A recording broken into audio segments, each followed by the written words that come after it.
ก็ใครมาตัวตั้งข่าวการวันการเมืองกันแทงอีกหนึ่งนะครับเนาะบริเวณในตั้งเมืองอิหร่านและตั้งอเมริกันค่ะเนาะได้ว่าเขาตีลงลายมือกันเย้านะครับเนาะในตั้งอิเล็กทรอนิกส์แต่ก็เลยว่าลงลายมือกันกว่าเย้า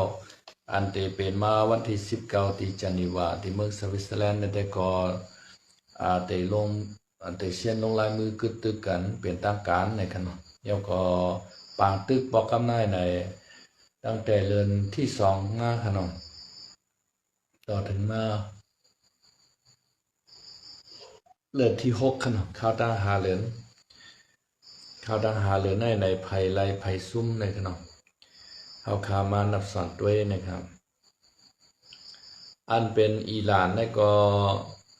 อะไรเหตุดังและซุ่มพองไอพองซุ่มพองครับ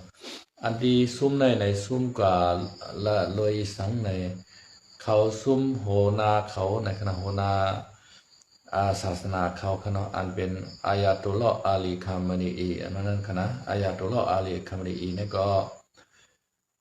เมื่อพองเขาเฮ็ดปางกลุ่มกันยาวเฮเลยออกขึ้นมาขณะอิสราเอลในก็ผู้ตีตั้งคำเดียวขนมมันอยู่กันในก็เพื่อว่าอิสราเอลในเอาลิงขนมเอาลิงให้ป้อหันที่กองมกจอนกูโตนขนมเอาพังไว้ในกองมกจอนขนมกูตั้งในโหตาหักตั้งวานอกเฮินในเฮินอิสราเอลในเอาลิงตัวในกระใส่ไว้ในกองมกจอนของอิหร่านขนมเฮ็ดคือผู้ว่าอิหร่านในผู้นำเขาอายาตุลลอฮ์อาลีคามานีอีในอยู่ไกลนะครับเพราะว่าอิสราเอลเขาเฮ็ดปางกลุ่มเหย้าอิหร่านเขาเฮ็ดปางกลุ่มเหย้าในเมื่อพอมันตื่นหาออกขึ้นมาในเขาเอาเครื่องบินในมาปล่อยใส่กำเดียวกันเนาะเฮ็ดคือคามานีอีในเลยตายทันทีกว่ากำเดียวเลยกันเนาะกำในอันเป็นลูกชายมันก็หวาดเจ็บขนาดบาดเจ็บเยอะก็แต่ว่ารอดตายอยู่ในขนาดกำในเปิ้นยกเอาลูกชายมันขนาดขึ้นมาปุดเอาลูกชายมันขึ้นมาปุดแดนเอาลูกชายมันขึ้นมาปุดแดนก็เป็นปอในขนาดลูกชายมันในชื่อว่าข้าก็ต้องขนาดก็กะมาเฮ็ดผู้นำของเมืองอิหร่านครับเปิ้นเอาผู้นำศาสนาในอุบานเปิงเมืองขนมเมืองเจ้าหนังหลวงพ่อจึงนายกรัฐมนตรีจะในก็อยู่ภายใต้ผู้นำศาสนาหมดในขนมกำในอิหร่านในไล่ซุ่มผู้นำเขากว่าก้อนหนึ่งย่อมกล้าอันเป็นก้นวานก้นเมืองก็เลยตายจ้อมนำนาคาตีอิหร่านและอเมริกันเอาเครื่องบินในมาปล่อยใส่ขนมย่อก็เมืองของอิหร่านในก็ไว้ยกย่อยนำหนักนะยกย่อยนำหนักไว้นำหนักอันในอิหร่านเขาไว้ขนาดย่อก็อิหร่านเขาซ้ำไล่สังในขนาดไล่สังย่อก็อันเป็นอเมริกันหุบชิมใบเงินอิหร่านฉะนั้นขนาดอันผักไว้ในธนาคารกับผักกุเมืองนั้นย้อนไปว่าอิหร่านในมันก็คัดใจเฮ็ดนิวเคลียร์ในขนาดโมเดลในย่อก็60%ในขนาดเปิ้นก็ใครปันมันเฮ็ดนิวเคลียร์ขนาดก็เพราะว่าเฮ็ดนิวเคลียร์ในกูมันเอากับปล่อยใส่เปิ้นอันมันหมายตาหรือเปิ้นได้ก็เป็นเมืองอิสราเอลขนาดเมืองอิสราเอลดังเมืองอิหร่านแล้วก็มันก็ห่างไกลกันมาก2กิโลในขนาดมันได้เขียนไว้เมืองอิรักให้เมืองซีเรียให้ขนาดกำในเพราะว่าก้อยกาอันอิหร่านเขาเฮ็ดมักมิสไซล์ในขนาดมันยื้อไหลตั้งแต่เมืองอิหร่านรอถึงเมืองอิสราเอลไหลขนาดเพราะเขาเอาหมากโหรบของนิวเคลียร์ในมาตาบใส่มาใส่ตีขีปนาวุธของอิหร่านในยื้อเลยใส่เพียวเว้งหลงของอิสราเอลในขณะย้อนไปอิสราเอลในโกโดในครับโกอิหร่านในเอาหมักนิวเคลียร์ยื้อใส่กับอิสราเอลในกอดจอมเจ็ดเคเฮกังนังคืออิหร่านพอเตรียมมีนิวเคลียร์นั่นค่ะเนาะกำในอันอิหร่านเขาไล่ดีว่าอเมริกันยอมช่อย่อนอ่อนต่ออิหร่านค่ะเนาะอย่าไปเฮ็ดนิวเคลียร์อันนั้นก็นิวเคลียร์เนี่ยมีไว้ตาเตใส่ในเฮ็ดผลิตไฟฟ้าในค่ะเนาะจะในกล้วยใส่ในการเกษตรกล้วยในเตรียมและเฮ็ดหมักนิวเคลียร์ตาเตยื้อก้นตายใน อเมริกันเขาแต่ก็ลาดไว้จังนั้นอยู่ก็กับอิหร่านเนี่ยมันก็เตรียมพร้อมขนาดย่อก็เมื่อเร็วในอิหร่านในก็ตัดได้ปดนิวเคลียร์ในก็อเมริกันนำจากปดมันไหลขนาดก็กายอเมริกันในก็ใครคือใจโอนโน่นใจหนาเย้าขนาดมันไหลมาปืดปังตึกซึกจุอิหร่านเนี่ยก็ในแทงลองหนึ่งในอันเป็นอเมริกันในตีย่อมจ่ายปันอันที่เงินขนาดอันที่300,000 ล้านดอลลาร์อเมริกันนะครับว่าย้อนไปว่าอเมริกันในมาเอามาฮือวินในมาปล่อยใส่เมืองอิหร่านปล่อยน้ำหนาอันนี้ก็อเมริกันเตทายอดทายแต้นบันขึ้นในขณะย่อก็อันอเมริกันปิกเปียดป้ายมังมีอิหร่านฉะนั้นก็เตยกเลิกปันในขณะเตไล่ให้ถืออิหร่านในกล้าขายน้ำมันในรถเลี้ยวๆในขณะอันในอันอิหร่านเขาไล่ขณะในปางตึกปอกกำไหนย่อก็ซ่อมแคบหอมุดในก็อิหร่านเขาก็ควบคุมไล่ขณะเมื่อเร็วในอเมริกันเขาให้ปืนต่างหือก็เพราะอิหร่านนำปืนเนี่ยจากปืนไล่ขณะเมื่อเร็วในอิหร่านในก็มันมีเขียวเนียบงามันภายค่ะเนาะย่อก็อันที่มันเลยอาโกน่ะในมันเลยอาโกหมักมิสไซล์ของมันค่ะเนาะหมักขีปนาวุธของมันในมันเฮ็ดไรนำหน้าวันจังต้นปีชีพค่ะเนาะต้นของอิหร่านในค่ะนะต้นคาโดตายเนี่ยก็มันเฮ็ดไรนำหน้าค่ะเนาะมันวินกาไร2หิงลัก3หิงลักจังนั้นอิหร่านในเมื่อเดียวในเพราะเอาตั้งเฮอวินว่าในมันจังขึ้นผ้ากะค่ะเพราะว่าขึ้นผ้ากว่าเมื่อไรในอิสราเอลเขาในเอาไอรอนโดมในยูโรปที่ขาเคอร์วินของอิหร่านนะครับก้อยกาอันอิหร่านอันได้อากูหรือเสเปื้อนได้เป็นหมักมิสไซล์ค่ะเนาะหมักขีปนาวุธเขานั้นยืดคามทวิตค่ะเนาะไล่2,000 กิโล3,000 กิโลจนได้ยืดตั้งแต่เว้งลงเตหะรานค่ะเนาะเข้ากว่าในเมืองอิสราเอลไล่ค่ะเนาะสบายเนี่ยครับว่ายืดกว่ามอคานาทีในถึงมาคบทมยากันในวันมื้อนี้ก็เอาตื้อตางขยามตันเสมาคบทมยากันแทงวันหนึ่งค่ะเนาะเกี่ยวข้องในรองปางตึกตั้ง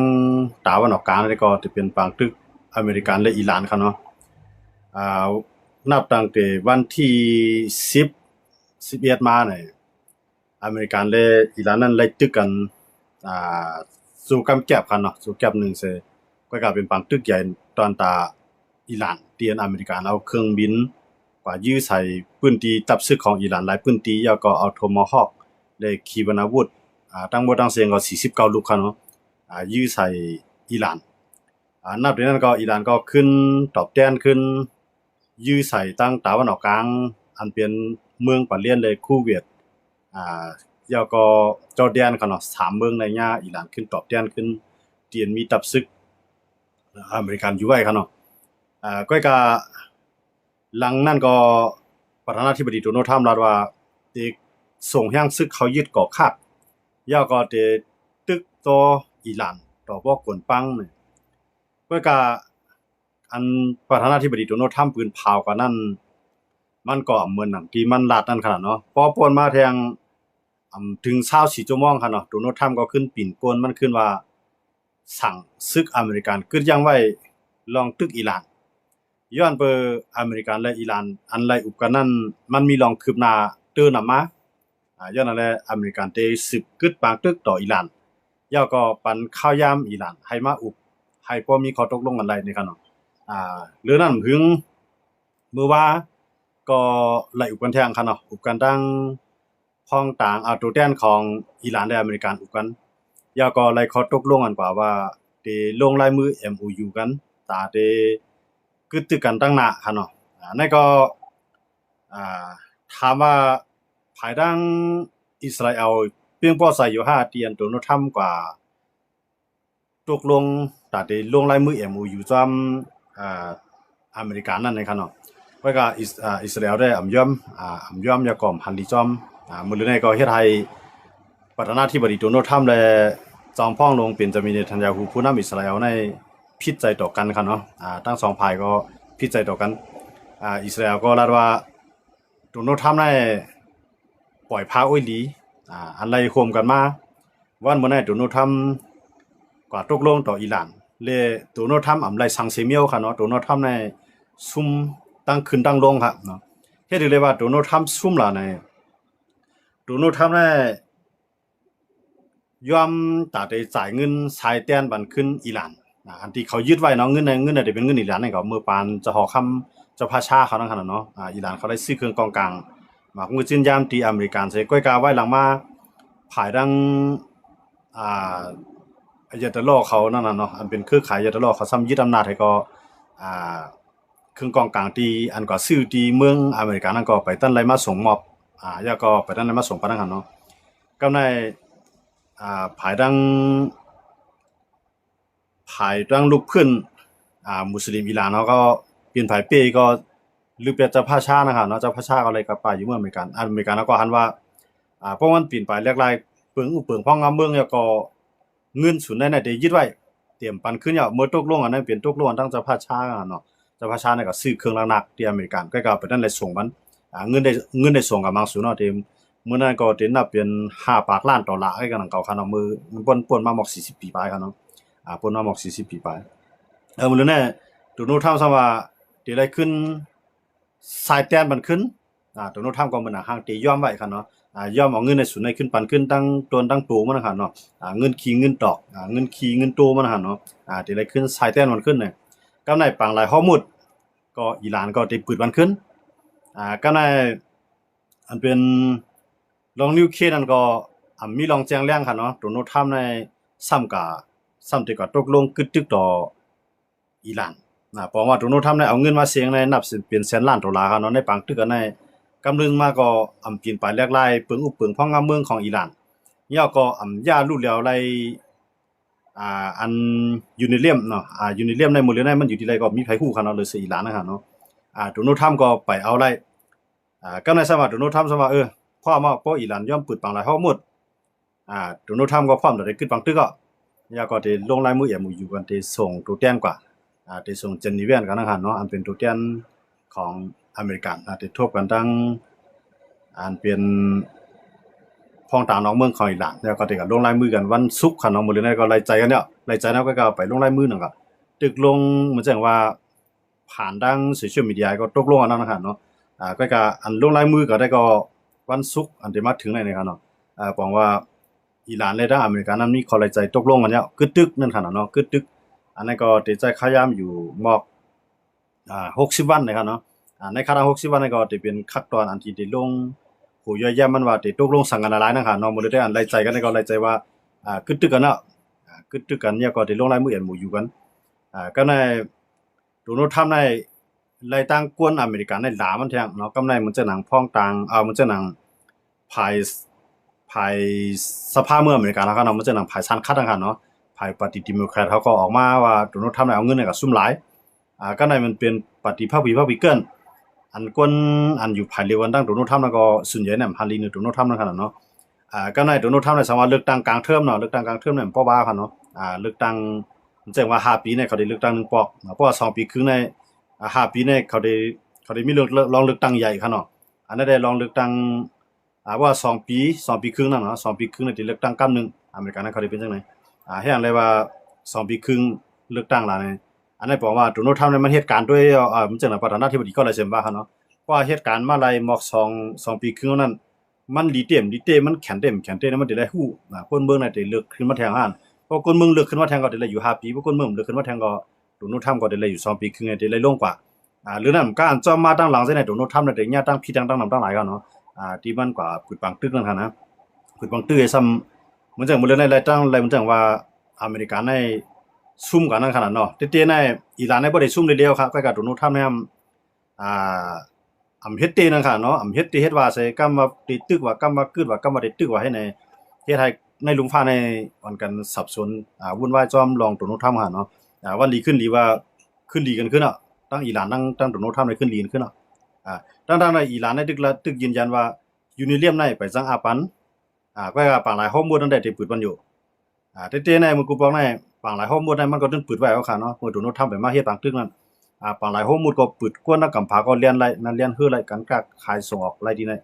กำไรใต้ปางหลายในก็มือโดนัลด์ทรัมป์ไปมาปืดปางตึกตัวอิหร่านนั้น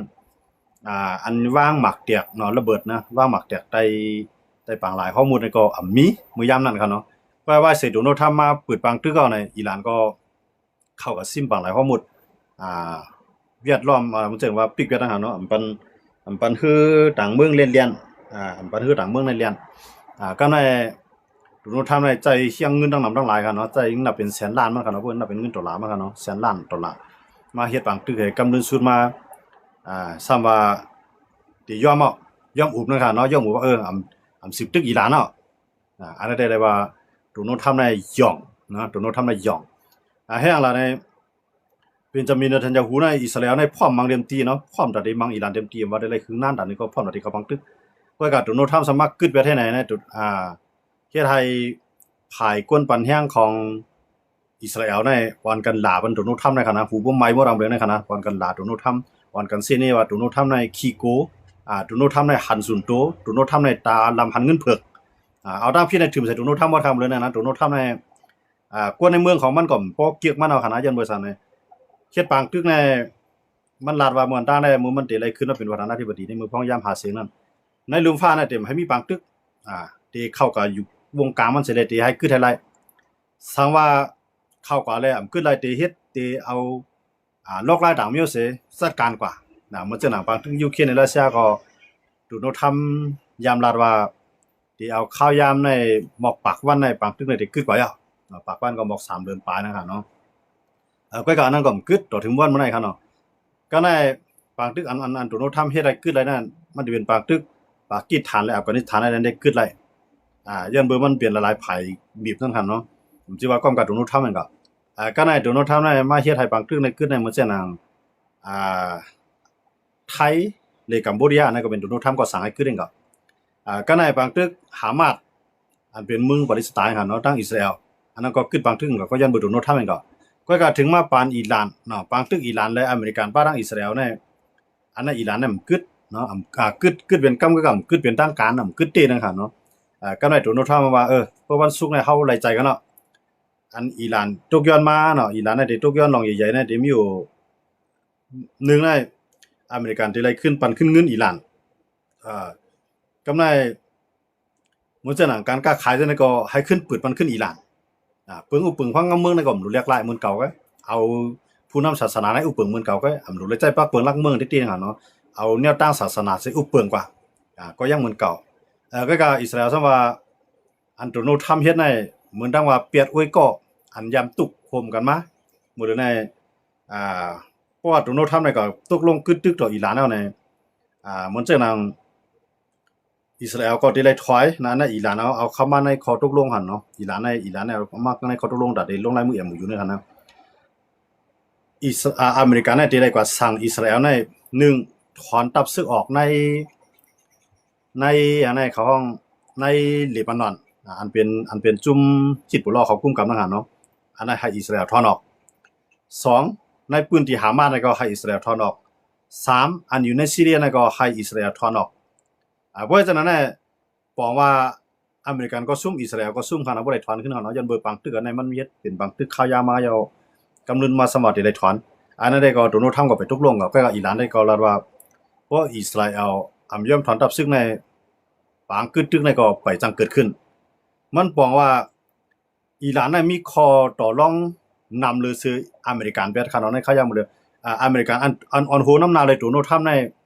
เฮ็ดให้สิกขาของมหาอำนาจหมายหนึ่งของกัมพูชานั้นตกลงกว่าเตะๆเนาะเหมือนเสื้อหนังหลายๆเมืองก็เตรียมบ่ใครสร้างกินอเมริกาย้อนบ่ว่าเฮ็ดเตะเนาะเพราะว่าสั่งการสั่งก็ตึกก็พอแล้วเตะเป้เตะซ้ำเอาให้มันเป้ซ้ำกว่ายอมอุปัดเตะๆในสั่งมังได้ก็กึดลือในมือลือในอิหร่านในกว่าเอาคั่นนะก็โดนัลด์ทรัมป์ในกึดให้ตึกให้ในก็เป้าหมายของโดนัลด์ทรัมป์นั้นคือเป้าหมายที่เอาอิหร่านร่วมเนาะมันเป็นตอนตาที่เฮ็ดให้อิหร่านในยอมที่ดีก็ไล่ให้อเมริกันในไล่ผ่อนหลีไล่กว่ามีการค้าขายต่ออิหร่านไล่น้ำมันที่อิหร่านบอกนานก็ยังอันสูงสุดของโดนัลด์ทรัมป์นั่นเนาะจะยังอันตอนที่ไผเป้กินก้นเมืองไผเป้กินผู้มีดังสู้ไผปันแห่งผู้ก่อการร้ายที่มังไปแล้วเนี่ยเป้าหมายของโดนัลด์ทรัมป์เนี่ยมีเป้าหมายตรงนั้นเนาะมีเป้าหมายว่าเพื่อกลุ่มดอกกอลีต่อให้ไม่เมือกด่านหือก็เป้กินไผด่านหือก็พอเฮ็ดดีดอกกปโดนัลด์ทรัมป์เนี่ยก็แนวตามนั้นไปนะครับเนาะจงว่าวันนั้นโดนัลด์ทรัมป์เนี่ยเฮ็ดให้ยุโรปเลยตั้งอเมริกันเนี่ยห่างกันก็ในมาเฮ็ดให้อิสราเอลเลยตั้งอเมริกันเนี่ยห่างกันแท้ บอกว่าไล่โดนัลด์ทรัมป์ได้มันเฮ็ดให้ยุโรปอ่อนๆเฮ็ดให้ NATO อ่อนๆแล้วก็ยังอันเฮ็ดให้เหมือนจังหนังให้อเมริกาได้อ่อนๆแบบแต่ๆในอเมริกาได้เพราะมันเป็นหมายหนึ่งของกัมพาได้เพราะมันสั่งเมืองหลายเขาตึกเมืองหลายมันดูเลยเป็นไผปี้ก้อยกับปอกกำไรในอำไปตันปีนั่นครับเนาะอำไปตันปีเสสมาตกลงกันนะว่าได้ลงลายมือกันนะว่าได้กึดตึกกันนะว่าวันศุกร์อันที่มาถึงนี่ครับเนาะวันศุกร์อันที่มาถึงแล้วได้หานะว่าตกลงอะไรกันติก็ไม่ให้โดนัลด์ทรัมป์ก็ยังใครใจลำต่ออิสราเอลว่าเขาตั้งอิหร่านในอุกันเลยเลี้ยวกำในอิสราเอลในยอมเสตึกสิเป็นบักตึกใหญ่ในอิสราเอลในโหแข็งโดนัลด์ทรัมป์นั้นใครพิจารณาต่อเป็นจามินเนทันยาฮูกำในเป็นจามินเนทันยาฮูก็พิจารณาต่อโดนัลด์ทรัมป์บ่เฮ็ดจังได๋นะบ่เฮ็ดจังได๋เนี่ยพอเลือกตั้งมาทางกำในโดนัลด์ทรัมป์ได้ซุ่มบ่เลือกตั้งมาในโดนัลด์ทรัมป์ได้ซุ่มบ่เลือกตั้งกลางเทอมในทางหลายเหลือในที่เลือกตั้งหั่นนะโดนัลด์ทรัมป์ได้ซุ่มซึ่งว่าวันนั้นน่ะอันเป็นก้นปัญหาอิสราเอลในกูบอกในอันเป็นก้นเจ้ายิวทั้งหลายนะอยู่ในเมืองอเมริกันในก้นมีเงินทั้งหลายของเจ้ายิวเขาเนี่ยอยู่ไว้ที่ในเมืองอเมริกันจอยเทียมบันให้โดนัลด์ทรัมป์เป็นไผเป้ย้อนเปลืองย้อนเบิดหลูไลพรดีๆโดนัลด์ทรัมป์ในที่เข้ามาจอยอิสราเอลก็ในบ่เลือกตั้งทางกลางเทอมดังหน้าเนาะเพราะว่าโดนัลด์ทรัมป์ก็หลายในกันเนาะเพิ่นก็หลายในบ่เลือกตั้งมาทางหลายเหลือในที่เลือกตั้งในโดนัลด์ทรัมป์ในเรียบได้จังซุ่มแล้วได้จังซุ่มก็ในก้นเมืองอเมริกันก็พอใจที่ว่าโดนัลด์ทรัมป์ยอมที่เอาเงินในปันขึ้นอิหร่านนั่นค่ะเนาะก็ในปันขึ้นอิหร่านเนี่ยมันเต๊ๆนึงก็เป็นเงินอิหร่านนั่นก็เนาะเป็นเงินอิหร่านที่ก็ซื้อมากองก็บ่อยก็มากองนั้นบ่ทันได้ส่งเงินให้กับฮอดทหารต่างนั่นค่ะเนาะก็ในคราว40ปีมันนับตั้งต้นตั้งดอกเนาะเพราะว่านับตั้งเงินขี้เงินโตนะครับเนาะมันได้ตกอยู่มอกหลายหมื่นล้านครับเนาะ 2-3 หมื่นล้านครับเนาะที่อิหร่านได้ที่อเมริกานะครับเนาะ 2-3 หมื่นล้านแน่ซ้ำที่เอาเงินขวัญของก้นเมืองอเมริกันมาจ่ายในก้นเมืองอเมริกันก็เตรียมพอใจต่อโดนัลด์ทรัมป์ครับเนาะก็โดนัลด์ทรัมป์ได้เฮาก็ล่ามใจมาได้ติ่งวันดีขึ้นดีเขาตกลงในมันไปเพียงพอยูนิเลียมก็ซุ่มไปส่งบ้านเฮาขึ้นตึกแทงนี่ก็จังว่าอะไรครับเนาะโดนัลด์ทรัมป์เนี่ยมันเป็นก้นที่เป็นก้นหลวงในลุงฟ้าเตรียมน่ายุ่มยามที่สุดก็นึงแล้วก็รัดความเป็นความก็นึงครับเนาะโดนัลด์ทรัมป์เนี่ยครับเนาะมันใครผิดไปก็ได้ผิดมันคลีดอกไผก็มันได้ดีวันดีขึ้นเดียวขึ้นดีขึ้นวันดีขึ้นดีก็ขึ้นเป็นผู้เขียนขึ้นมันด้านในมันว่าปูตินนี่เป็นโอ้ยก็ลีกาเพราะว่ามันก็รัดต่อปูตินบ่ถ่อมมันก็รัดว่าปูตินนี่ยองอานาปูตินนี่หูแข็งขึ้นหลาปูตินเขาเนาะก็ได้ว่ามันปูตินขึ้นอุมันหลีมันก็ว่าปูตินนี่หลีลักแหลมดูเนาะท่านได้จังนั้นครับเนาะเหมือนด้านในมันรัดว่ามือมันเป็นประธานาธิบดีปอกที่1ครับเนาะอันนั้นได้ปวนมาบอก10ปีเมื่อมันเปลี่ยนประธานาธิบดีปอกที่1นั่นน่ะมันลาว่าติดเตียกคลอกนิวเคลียร์ใส่เกาหลีเหนือเพราะว่าเกาหลีเหนือเนี่ยยอมปลดนิวเคลียร์ก็เกาหลีเหนือก็ถอมกุมนั้นรับตามมังว่าได้ตอดวันในอันเป็นเกาหลีเหนือก็มีนิวเคลียร์เต็มตัวครับเนาะพร้อมตัดได้ตึกอยู่ถึงเมื่ออเมริกันมันครับเนาะอันเป็นคิมจองอึนปืนพาให้เขาเต็มหุ่งเนาะจังนั้นก็มันลาว่ามันได้เตียกนิวเคลียร์ใส่เกาหลีเหนือเพราะว่าเกาหลีเหนือเนี่ยถอมมันก็กำลังซื้อมันก็พัดเตียกตัวโน้นท่านเตียกแฮมกากำเนิดส่วนมาเนี่ยมันมาอยู่กึ่งกลางเฮ็ดให้เกาหลีเหนือและเกาหลีใต้เนี่ยจำใจกันเขียนข้ามแผ่นดินกันเกาหลีเหนือข้ามมาภายฝั่งดินภายแผ่นดินของเกาหลีใต้ก็ข้ามกับภายเกาหลีเหนือเนี่ยโดนัลด์ทรัมป์มาอยู่กลางเฮ็ดมาโดนัลด์ทรัมป์ว่าคิมจองอึนได้เปลี่ยนโอ้ยเกาหลีเกาอันนั้นเนี่ยเฮาอยู่ในตัวแจ้งว่าประธานาธิบดีอันเป็นหมาย1ของกัมผาห้องว่าชื่อห้องว่าโดนัลด์ทรัมป์วันมื้อนั้นเป็นก้นหย่องเงินกว่าวันหลายๆที่เป็นเงินเขาทองมันก็ความเห็นก็กูภายด้วยการว่ามื้อนั้นเฮ็ดให้อเมริกันเขามันเจอหนังราชาก็เกียงกว่าหน้าสังอเมริกันขี่ก็อำป้ออันหน้าอเมริกันเมืองเล็กเมืองลอกก็ตีออนกันรวมตัวนี่แหละเตรียมป้อกูอเมริกันจังว่าย้อนบ่โดนัลด์ทรัมป์นั้นเฮ็ดให้ลองยุ่มยำเนื้อเมืองอเมริกันนั้นเกิดขึ้นเนาะเฮ็ดให้เปิ้นทางเรียกเมืองอเมริกันเนาะอันนั้นโดนัลด์ทรัมป์เฮ็ดได้กันเนาะมันลาว่ามันเต็มมังในปืนเผามื้อจ้างมันรัดว่าจังได๋มันรัดว่ามือปังทึกที่จะเกิดขึ้นเนาะปังทึกอเมริกันและอิหร่านนั้นโดนัลด์ทรัมป์รัดว่าอิหร่านเนี่ยหมดสภาพเนาะมันจังว่าหมดเอ็นหมดแฮงมีสังอันเฮกตั้งกลางหาวก็เฮาอยู่แล้วหมดขีปนาวุธก็เฮาหายแล้วไปหมดคือลำน้ำก็มีอิหร่านในรวมให้โดนัลด์ทรัมป์ว่าปืนเผาตอนนั้นอิหร่านเนี่ยจึงมีขีปนาวุธตั้งนำค่าอยู่มาแต่ปืนลิ้นอยู่มาแต่ปังหลายตึกอยู่หลายจังเนาะก็โดนัลด์ทรัมป์รัดว่าหายแล้วหมดกำลังซื้อมาเนี่ยญาอิหร่านเขายื้อใส่ ตาบซึกอเมริกันอันอยู่ตั้งตะวันออกกลางหลายๆเมืองเขาเนาะนั่นก็โดนัลด์ทรัมป์เรียนเบิ่นก่อมเรียนอะไรในกำพังบ่ดูได้มันใจกับปันเรียนกันอะไรง่ายๆเนาะมันมีศักดิ์ศรีหลักฐานมันหมดอะเนาะระว่าโดนัลด์ทรัมป์ในเฮ็ดให้เมืองอเมริกันสิเลนาตาตกสิเลนาตาลู่ถึงนำกาเฮ็ดให้โอ้ยลีนั่นอำไว้ใจเนาะมันจังในยุโรปเนี่ยมันจังว่าก็หลายเมืองเปิ้นหลายๆเมืองมันจังนั้นแคนาดาเนี่ยขายมาเป็นเมืองของอเมริกันเนาะรัฐที่51ของอเมริกันกำในเหมือนจังนั้นคลองปานามาเนาะอันเป็นห้องนำตาได้กล้าขายต่อต่างคือในกันเนาะคลองปานามาเนี่ยก็มันก็อ่านที่เอากำในก็กินแลนด์อันเป็นของเดนมาร์กเนี่ยก็มันที่เอามอสโกอันเป็นเมืองมอสโกนั่นก็มันดีกว่ายึดนะโดนัลด์ทรัมป์เนี่ยเนาะก็กะว่ามื้อนั้นไปแล้วสิอันก็เนาะอันนั้นมันได้ก็เอาคลองปานามาก็มันไปไล่ที่เป็นเขตที่ไล่เสียไล่กินเนาะมันลาดว่าได้กว่าเอาที่คุณกินแลนด์อันนั้นก็กวนลงที่ล่างส่วนใหญ่ก็ต้องเป็นเขตหรือรัสเซียอยู่นะคุณกินแลนด์นะครับเนาะที่เป็นของเดนมาร์กเนี่ยเป็นลูกจุ่มหน้าโตครับก็ก็เฮ็ดก่อไปมักมีต่อเขตต่อรัสเซียก็เลยอเมริกันว่ามันจำเฮาซ้ำกับเฮ็ดก่อเขตเพราะเป็นจังได๋เฮาหลุดละยืเด้อต่อถึงมื้อนั้นโดนัลด์ทรัมป์ก็ไปฮัดยึดมื้อจ้างลาดว่าแต่แฮงซึกในเพราะว่าอุกรันไล่ตกลงกันไล่เส้นด้านได้ใจแฮงซึกนั้นเตรียมจังเวไล่โดนัลด์ทรัมป์รัฐความเขาในกันเนาะเพื่อจะนั้นแล้วในเหมือนจังนั้นฝรั่งเศสเขาอังกฤษเขาเยอรมันเขาหลายๆเมืองส่งแฮงซึกหน้าตัวมาไปที่โกนคุณกินแดนกำเนิดว่าโดนัลด์ทรัมป์ก็พาเราแฮงซึกกว่าเนาะพาเราแฮงซึกกว่าเลยไล่สร้างต่อเทืองมื้อนั้นครับเนาะอย่างว่าจังได๋โดนัลด์ทรัมป์อันว่ามันลาดว่าในเมืองอเมริกาในมันเป็นประธานาธิบดีก่อนแข็งที่สุดเนี่ยมันอ้ามตัวเนาะโดนัลด์ทรัมป์เนี่ยมันเป็นฝั่งใต้ยองคนเก่าพวกมันเฮ็ดเราเฮ็ดเองก็อันนั้นมาหันเนี่ยมันมังเพื่อมันก็กึดไปได้เนาะมังเต็มที่ก็กึดไปได้เพื่อก็กึดปุ๊บเนี่ยเฮ็ดให้ภาคอีหลานได้ขึ้นฟื้นตัวมากขึ้นเพราะว่าอีหลานขึ้นฟื้นตัวมากขึ้นเนี่ยอีหลานเอาขึ้นมังอเมริกันอันอยู่ไว้ตั้งตะวันออกกลางก็ได้โดนัลด์ทรัมป์นะครับก็ตกลงว่ากึดตึกไล่ใจกันเนาะอันนั้นก็เฮ็ดให้โดนัลด์ทรัมป์นั้นไล่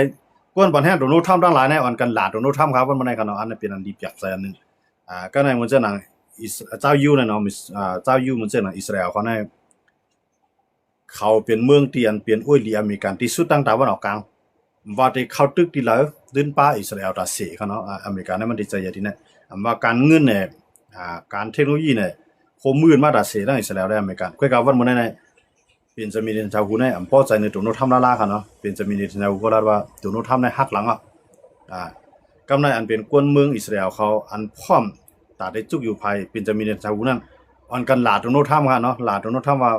เป็นกวนขี้โกเป็นกวนที่อำจอมความลัดว่าโดนัลด์ทรัมป์ในวันมื้อนั้นน่ะกวนเมืองอเมริกันมันก็หลามันกำในกวนอันปันแห้งอเมริกันอันปันแห้งโดนัลด์ทรัมป์นั้นก็อ่อนกันหลามันก็ในกวนอันปันแห้งอิสราเอลก็อ่อนกันกว่าละอเมริกันเขาเนาะว่ามื้อเหลือในอีหลานในบ่ได้ซุ่มเลี้ยวในแห่งอะไรโดนัลด์ทรัมป์ในมักกึดแวดในแห่งอะไรโดนัลด์ทรัมป์ในหักหลังเป็นจะมีเดี๋ยวในใจเรามันเนาะใจเราผมใจเขาก็มันก็กำนำในครึ่งนักๆในเขาก็ทำปืนทั้งอเมริกันนั่นคั่นเนาะก็การมันในพาหางว่าในการเมืองนั้นน่ะมันมีวลีดาเสยาวก็มีผู้เขียนต่อโจเนี่ยลูกที่ผู้เขียนเป็นลีลูกที่ลีเป็นผู้เขียนเนี่ยอันนั้นมันในพาหางว่าการเมืองกูภายๆเนาะการเมืองกูเมืองนั้นมันเป็นเกมอันนึงเด้เพราะว่ามันเป็นพรลีดาตัวเก่าเนี่ยมันก็พร้อมได้เฮ็ดจ้อมนะมันจังนั้นโดนัลด์ทรัมป์เนี่ยมันอยู่หลายมันได้สั่งที่อิหร่านได้มันก็ได้ก็ตกลงมันก็เดิมเปลี่ยนอะไรก็ตอนตัดโดนัลด์ทรัมป์นั้นมันก็ดิ้นไล่แน่นอนคั่นเนาะตอนตัดตัวมันก็ว่าตอนตัดซึ่งเมืองอเมริกันนั้น2ตีไล่อันนั้นเอาได้ไล่ด้วยดังกันเนาะก็อันเป็นอิสราเอลนะเด้ยอมคั่นเนาะพวกอิสราเอลยอมให้อเมริกันจอยในอิสราเอลได้รับมือปังตึกกูภายเนาะกับในอิหร่านก็ลาว่าโอ้อิสราเอลคือบางตึกอิหร่านได้เข้าตึกอิสราเอลเต็มที่นะอิหร่านนี่ก็ว่าที่ตึกเจ้าก็ที่10ปันแฮงโอ้ยลีมันเหมือนจะหนังฮิซบุลลอฮ์เขาเนี่ยฮามาสเขาเนี่ยฮูตีเขาเนี่ยอันเป็นอิหร่านนั่นที่ปันที่10ปันแฮงทั้งนั้นยาก็ได้ขึ้นลีบางตึกทางอเมริกันก็อันกันมาโคมาในเลยมาบังอิสราเอลเนาะอันนั้นได้ก็อยู่ที่ว่าอิสราเอลเนี่ยจองที่มีไผมาจอยมันเพราะบ่มีไผมาจอยก็ได้รับมือภายเลี้ยวคั่นเนาะมื้อเหลือในอิหร่านได้จ่ายให้อิสราเอลเขาได้ถอยออกนึงมื้อเหลือในเมืองในเมืองเลบานอนคั่นเนาะอันเป็นพื้นที่ของฮิซบุลลอฮ์เขากุมกำนั้นมันได้ยึดกว่าไล่หมอก2% ของจึงเมืองเขาหั่นเนาะมันบอกว่าหมอก 2% หมอก2ปุ่นในจึงเมืองของเพราะปากนะก็ยึดได้หมอก2ปุ่นนึงก็มื้อเหลือในอิสราเอลเนี่ยยอมถอยปีนึงมาก็ตึ้งยอมถอยพร้อมได้เคียงตา ก็ในบ่จังนั้นเนี่ยอิหร่านก็ได้10ซอฮิตบุรอก็ได้10มังอิสราเอลเพราะว่าปางตื้อได้ใจอเมริกันน่ะได้ไปเฮ็ดกวนตัวยมานำเรียนนั่นน่ะเพราะมาตัวยเนี่ยก็ดูโนท่านมันล่ามใจอะไรมันจังข่าวว่านั่นคั่นเนาะวันดีขึ้นดีได้ขึ้นเข้ามาจ่อยอิสราเอลขึ้นก็เป็นไรอ่ะนะวันดีขึ้นก็ยื้ออิหร่านเฮาก็เป็นไรอ่ะเป็นไรกูเมียวกันนะดูโนท่านเนี่ยเพราะว่ามีไผคาล่ามมันไรเนาะมาปอกก็มันดีลีซ้ำหายมันดีหายซ้ำดีเนาะดูโนท่านเนี่ยเป็นจังนะครับก็ในอันเมืองอันยามไว้วางใจในอเมริกานั่นเนาะมันจะหนังยุโรปเขาเนี่ยเขาบ่ปกป้องเครื่องรานาเขาได้เขาบอกว่าเมืองกวนเนี่ยมันหลวมีอยู่มีกินเมืองกวนน่ะหลวมีป้ายปิญญาเมืองกวนน่ะหลวได้อยู่กับเย็นยุโรปเนี่ยเขายุ่มยำตัวเนี่ยก็เอาป้ายมามีเป็นใหญ่เอาปิญญาเป็นใหญ่ก็นะฮะเครื่องรางนักเนี่ยไว้ปันอเมริกันเขาสร้างย้อนเบอร์อเมริกันเนี่ยเป็นปีใหญ่บนยอดตั้งตะวันตกเนาะมันจะหนังในยุโรป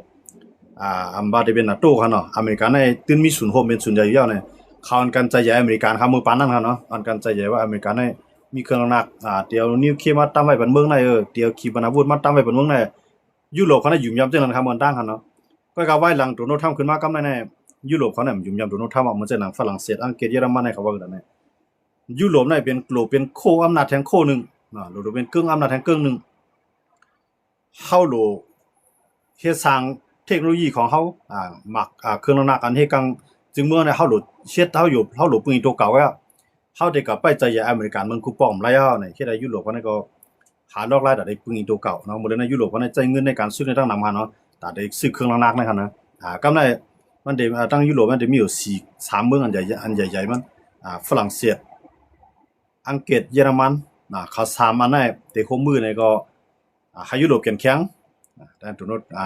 เตรียมปืนอเมริกันเขาก็เกื้อทางนึงก็มันเหมือนเจ้าหนังเกี่ยวปานเกาหลีใต้ในกุนเอเชียเนาะเหมือนเจ้าหนังอินเดียใช่ไหมครับนะเมืองตั้งในใจใหญ่อเมริกันแห้งน่ะไว้หลังมาเนี่ยอินเดียก็เรียนหารัสเซีย